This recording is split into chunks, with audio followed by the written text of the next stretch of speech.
Hello everyone, Kudus here giving you a video. This is a long awaited video. People have been, talking about cold email infrastructure for a very long time. So I've made a little slide presentation for you on cold email infrastructure. This is the full 2025 complete guide. We're almost done with 2024, but cold email infrastructure is going to be huge in 2025. It's already been huge this past half of the 2024 year.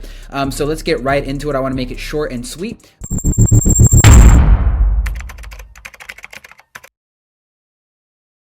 But before that, I want to let you guys know why I'm qualified to even speak about cold email infrastructure. Who am I? Well, I've actually signed and scaled my company to over 1,500 plus users, my software company, using cold outbound. So I know cold email infrastructure very well. I've sent over 10 million plus cold emails across my clients. I think this number is kind of on the lower end. I think we've done a lot more than that. Number 3, I've scaled to 79K per month with my software company using cold outbound. And number 4, we built the first SaaS introduced to the cold email infrastructure space. So we actually registered our domain November 2022, and all of these companies after us, MailForge, MailScale, were actually, hitting us up over email when we were the first ones out, right? So alongside another company. But overview, right? Complete overview of what we're going to be talking about today. Number 1, I'm going to go over the previous cold email 1.0 infrastructure and why it doesn't work. So if you're new to cold email, right, I definitely suggest watching all the way through. But if you're into cold email, you could start at the modern cold email 3.0 module. This is the second one, right? The new way of doing cold email now and how to set up your infrastructure now. Number 3, the types of cold email infrastructure. There's only a couple of ones, although there's a lot of companies out there right now after we've came along. And then we're going to quickly discuss, of course, all of the email infrastructures to a degree. Inframail, MailForge, MailDoso, MailScale, Hypertide, Superwave, Infraforge, Zapmail. There's a ton out there, and I don't want you to be confused. And at the end, I'm going to give you really a conclusion of what to do, right? Number 4, what infrastructure you should actually use for cold email. And number 5, testing and monitoring cold email infrastructure, which is, I want you guys to have realistic expectations. People always don't really have the best expectations of cold email infra, what it's supposed to do. Cold email infrastructure in general is a very tough thing to understand for someone that's new and not very technical, right? So number 1 thing, cold email infrastructure before, right? We're talking many years ago, right? People would just send cold emails manually. So all they did was they create, a domain, create an inbox, right? And then they're just sending cold emails to they scrape a lead database on Apollo or whatever lead databases there were back then that were popular. But the problem with this is it wasn't scalable and it was very time consuming, but it did work because cold emails weren't very big back then. So if you sent 20, 30, 40, 50 cold emails, you were booking like 10, 15, 20 meetings, right? Because it wasn't very saturated back then, right? Then you had another age of cold email 2.0 infrastructure, which kind of works, right?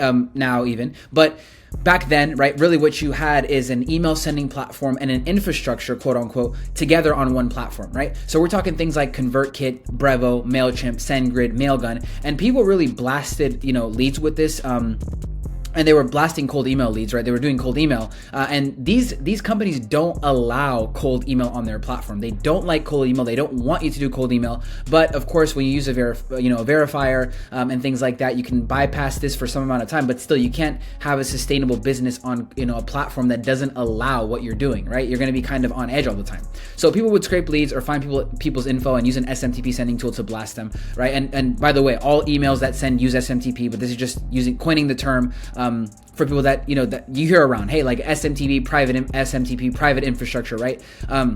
So this in turn would get them 10 to 15% open rates, really bad deliverability overall, and they're throwing away leads constantly, no verification tools at the time too. At one point, right, it was like very hard. It wasn't as accessible as it is now, and they're burning their main domain, getting blacklisted. And I've heard stories like this of people actually even unfortunately going through this, just even a year and a half ago, a couple of years ago, right?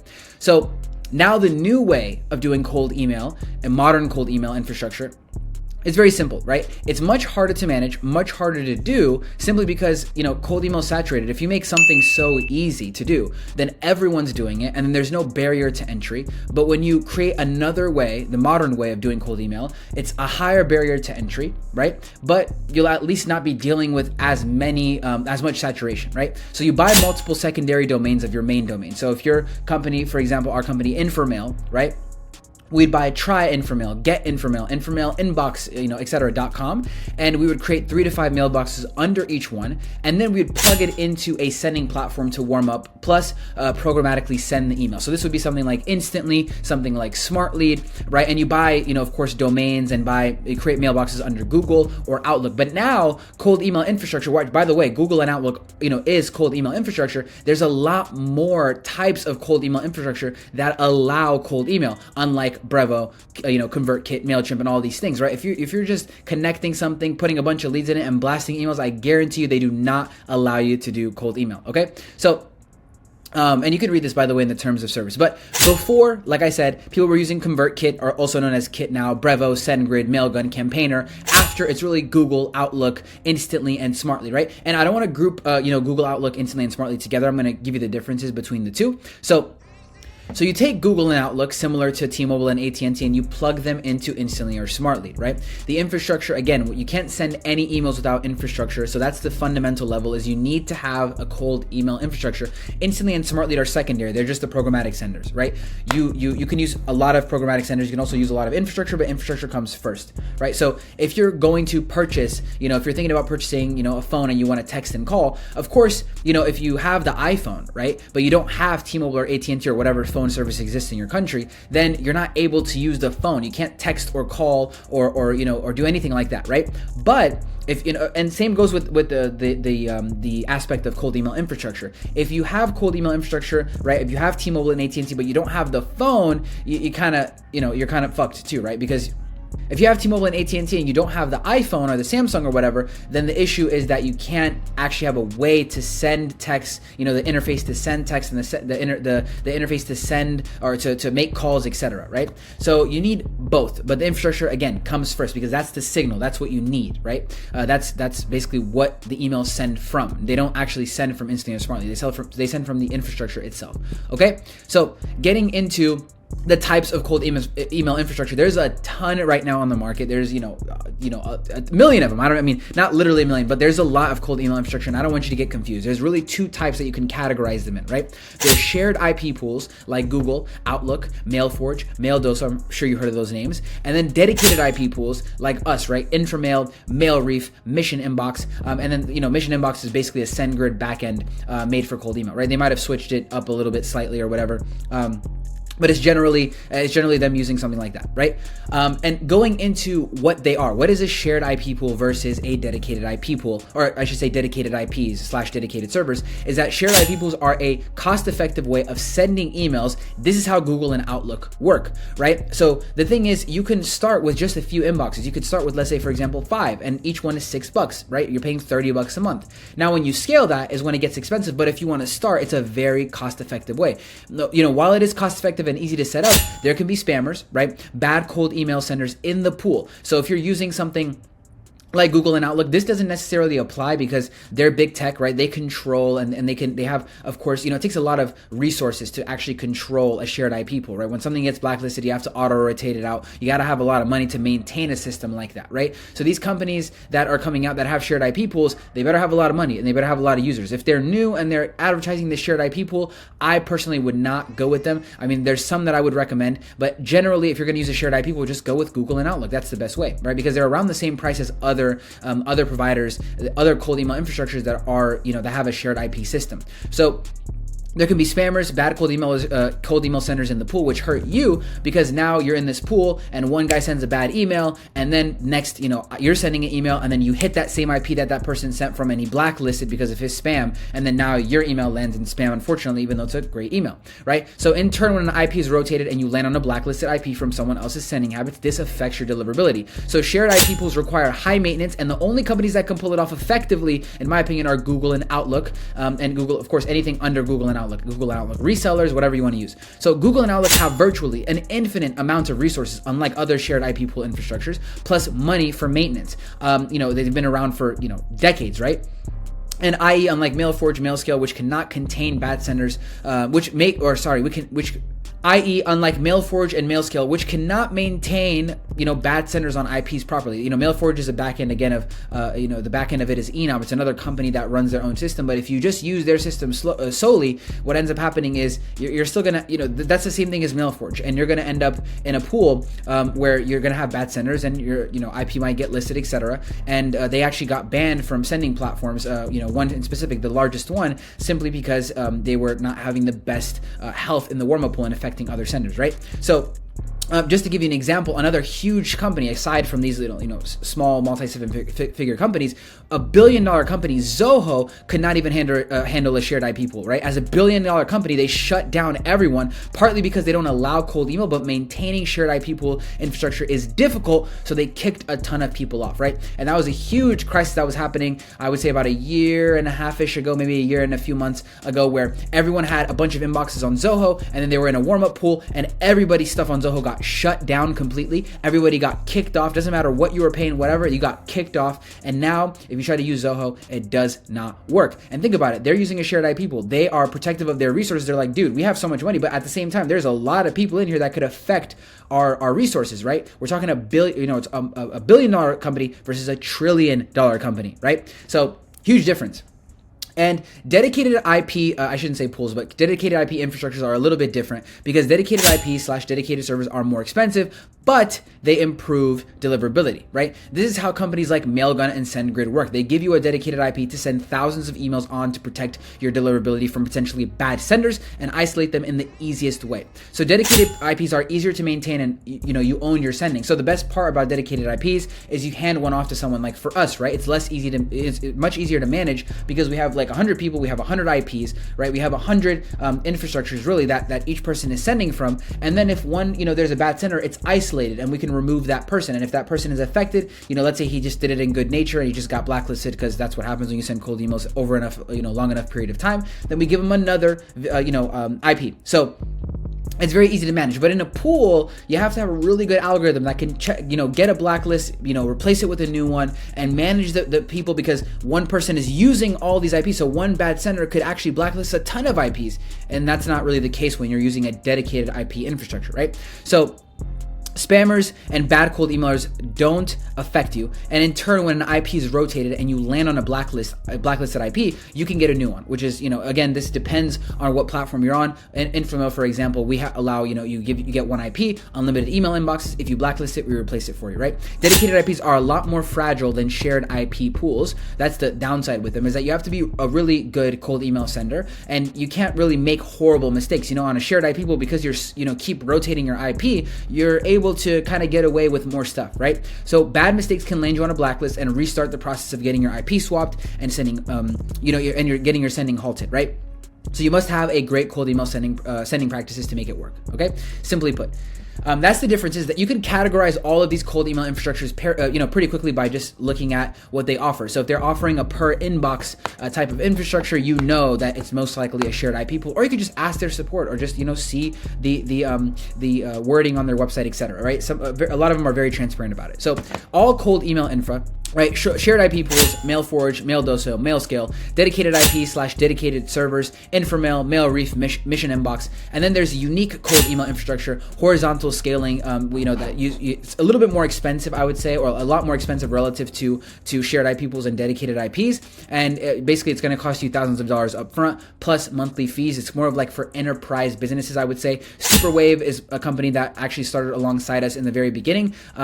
And they basically, have these one domain sending 2,000 emails per day on a dedicated infrastructure. And then Hypertide is another one where they have one domain and they have 99 inboxes, and each inbox sends like 2 emails per day. A lot of people are doing that right now. So that's another way, right? And shared IP pools are best for cold email senders that are looking for an affordable solution, although it might be less safe, right?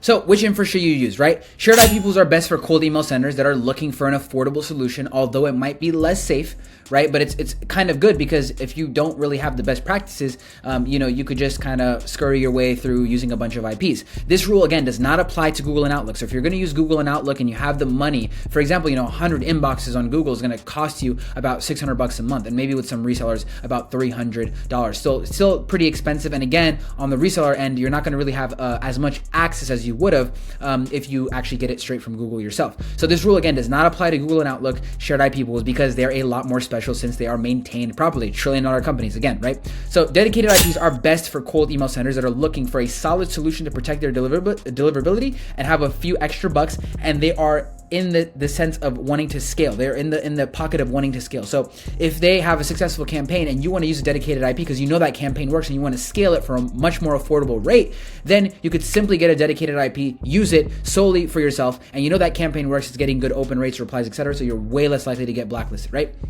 So in conclusion, you must use a wide range of cold email infrastructure to constantly land in the inbox. And I'm going to tell you why, right? So this is delivery data, right, of cold email infrastructure, Google and Outlook specifically. And you could see Outlook to professional Outlook is landing in spam 40% of the time. That's pretty crazy, right? Basically means that if you use an Outlook inbox and you're sending to another Outlook, you're going to land in spam more often than not, right? So if you're going to use a Google inbox and you're sending to Outlook, you're going to land in spam 70% of the time, right?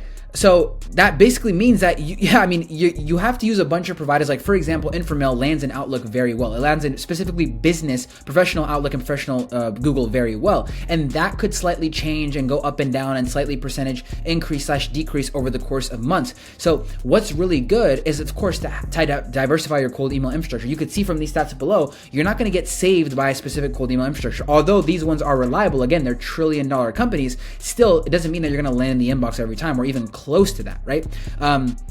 But again, Google to professional Gmail is good, right? But again, when you're sending from Google to Outlook, huge problem, right? And then Outlook to professional Gmail, pretty good, but Outlook to Outlook, really bad, right? So it's pretty crazy. And this is, by the way, that's from SmartLead. So you can check out SmartLead.